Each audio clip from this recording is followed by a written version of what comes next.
Students, good morning. Tricky गुरु Sujit sir channel पर आप सभी का स्वागत है। आज हम लोग सभी कंपटीशन क्लास के इम्पोर्टेंट फैक्ट्स के बारे में ध्यान देंगे।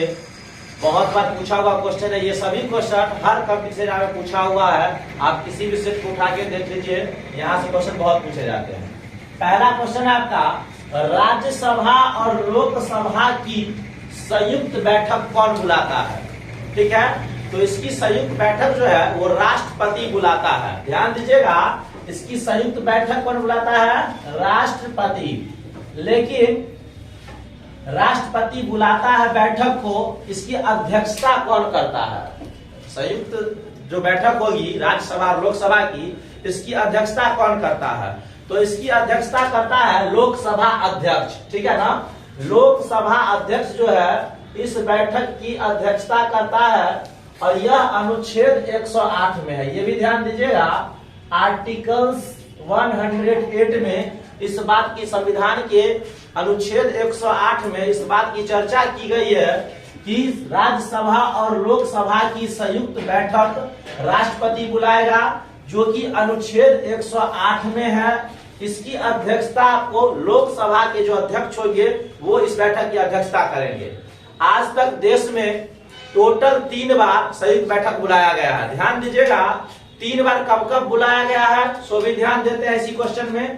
पहली बार 1961 में, ठीक है, राज्यसभा और लोकसभा की संयुक्त बैठक पहली बार 1961 में बुलाई गई थी, दूसरी बार 1978 में बुलाई गई थी और तीसरी बार आपको 2002 में। ठीक है, ये 3 बार आज तक भारत में राज्यसभा और लोकसभा की संयुक्त बैठक हुई है, जिसको राष्ट्रपति बुलाता है।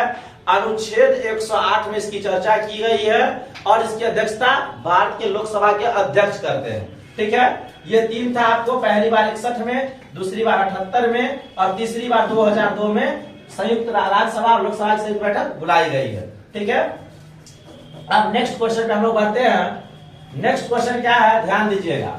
नेक्स्ट क्वेश्चन है आपको, संयुक्त राष्ट्र संघ का मुख्यालय कहाँ है? पहले भी हम कुछ वीडियो में आपको बताए थे कि संयुक्त राष्ट्र संघ का स्थापना कब हुआ था, इसके कितने सदस्य हैं, ये सब बताए हुए फिर से एक बार रिपीट कर देते हैं। संयुक्त राष्ट्र संघ को ही हम लोग यूएनओ कहते हैं, जिसका फुल फॉर्म होता है आपका United Nation Organisation. United Nation Organisation इसका फुल फॉर्म होता है। इसकी स्थापना हम लोग पढ़ चुके हैं पहले भी, 24 अक्टूबर 1945। 24 अक्टूबर 1945 को संयुक्त राष्ट्र संघ की स्थापना हुई थी, जिसका मुख्यालय है न्यूयॉर्क। कहाँ है मुख्यालय?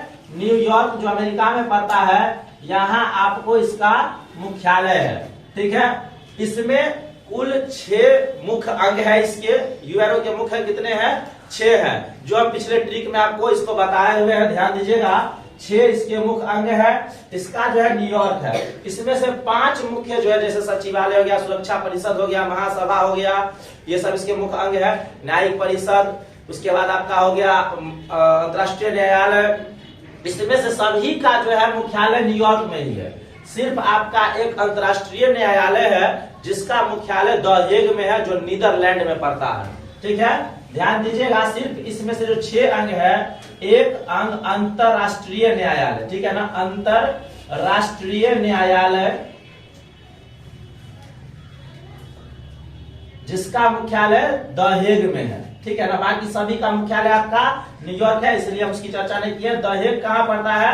तो नीदरलैंड में, नीदरलैंड में द हेग पड़ता है। ठीक है, ध्यान दीजिएगा, 6 अंग में से एक अंग अंतर्राष्ट्रीय न्यायालय है, जिसका मुख्यालय न्यूयॉर्क से अलग है, द हेग नीदरलैंड में। ठीक है ना, अब नेक्स्ट क्वेश्चन पे आते हैं हम लोग। अगला क्वेश्चन है, गांधी जी कांग्रेस के अध्यक्ष कब बने? ठीक है, सभी लोग जानते हैं आज तक भारतीय राष्ट्रीय कांग्रेस का अध्यक्ष गांधी जी एक ही बार बने थे।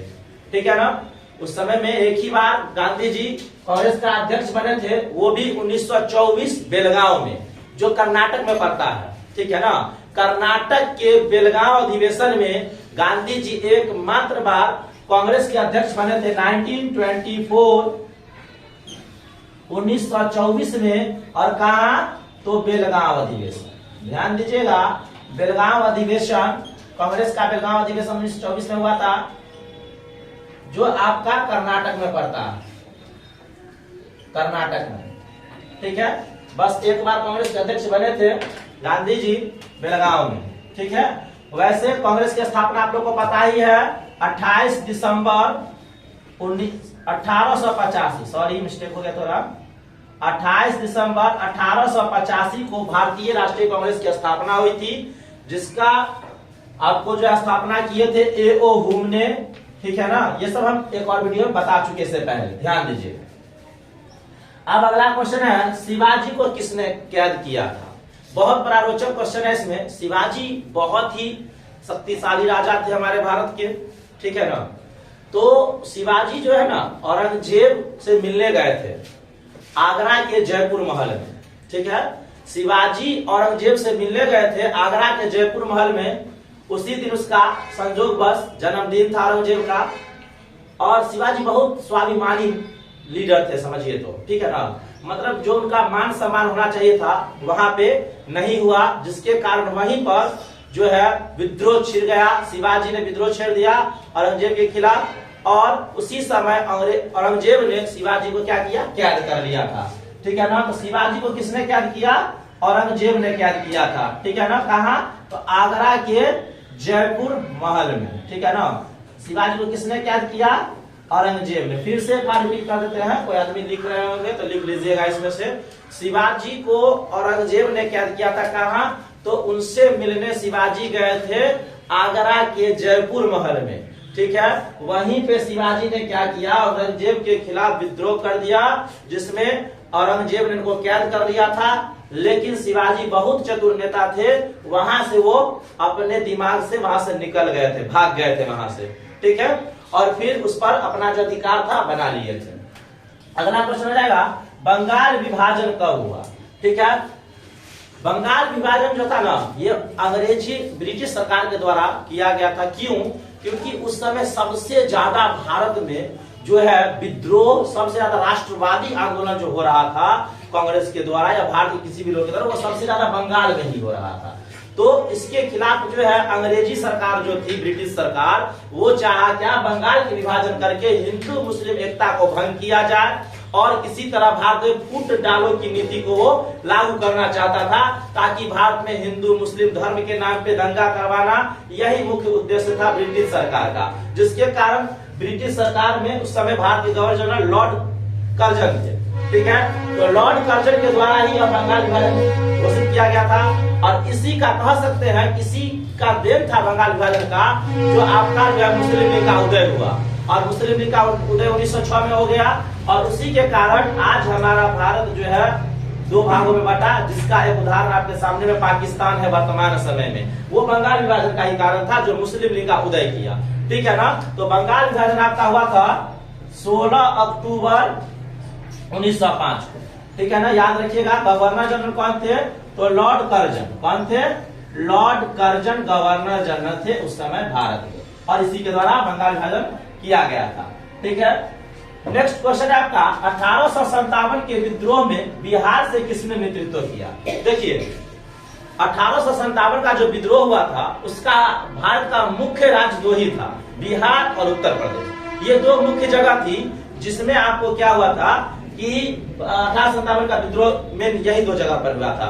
तो बिहार के आरा जिला, जो भी वर्तमान बिहार के आरा जिला में एक गांव पड़ता प्रॉपर जगदीशपुर, ठीक है ना, वहां यह विद्रोह था। और किसने नेतृत्व किया था इसका? तो वीर कुंवर सिंह। ध्यान दीजिएगा, इसका नेतृत्व जो है वीर कुंवर सिंह ने किया था। वीर कुंवर सिंह ने आपको 1857 के विद्रोह में बिहार से नेतृत्व किया था, जो आरा के जगदीशपुर से, ठीक है ना। नेक्स्ट क्वेश्चन है आपका, WTO का स्थापना कब हुआ? World Trade organisation.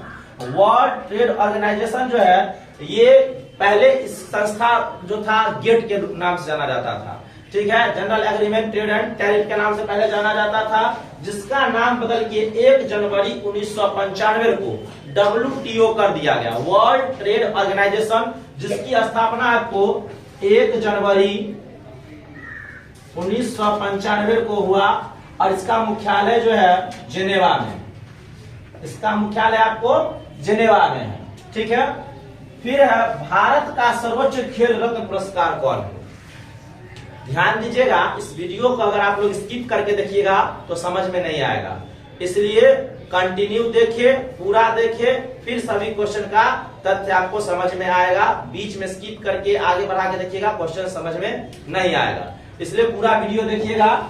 भारत का सर्वोच्च खेल रत्न पुरस्कार कौन है, तो भारत का सर्वोच्च खेल रत्न पुरस्कार था राजीव गांधी खेल रत्न पुरस्कार, ठीक है ना। लेकिन वर्तमान में भारत सरकार के द्वारा इसका नाम बदल करके मेजर ध्यानचंद खेल रत्न पुरस्कार कर दिया गया, ठीक है ना।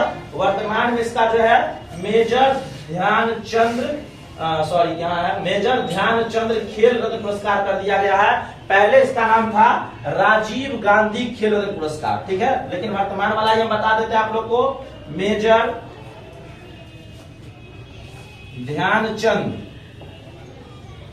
खेल रत्न पुरस्कार, जो भारत का सबसे बड़ा खेल रत्न पुरस्कार है, ठीक है। उसके बाद है भारत का सबसे बड़ा नागरिक पुरस्कार कौन है। नागरिक पुरस्कार में आपको आ जाएगा भारत रत्न, जिसकी शुरुआत 1954 में की गई थी। इसमें जो है देश के लिए जो भी व्यक्ति कुछ अलग ढंग के काम, अच्छे काम करते हैं, अपना देश के लिए समर्पण करते हैं, पूरा जीवन उसके लिए समर्पण कर देते हैं और देश के हित में जो कार्य किया जाता है उसमें सर्वोच्च नागरिक पुरस्कार दिया जाता है, जो 1954 में शुरू हुई थी। भारत का सबसे बड़ा नागरिक पुरस्कार आपका हो जाएगा भारत रत्न, जिसकी शुरुआत 1954 में हुई थी। पहली बार ये 3 व्यक्ति को पुरस्कार दिया गया था, ठीक है ना, जिसमें आपका सर्वप्रथम सर्वपल्लवी राधाकृष्णन का नाम आता है। इनको भी भारत रत्न दिया गया था पहले 1954 में।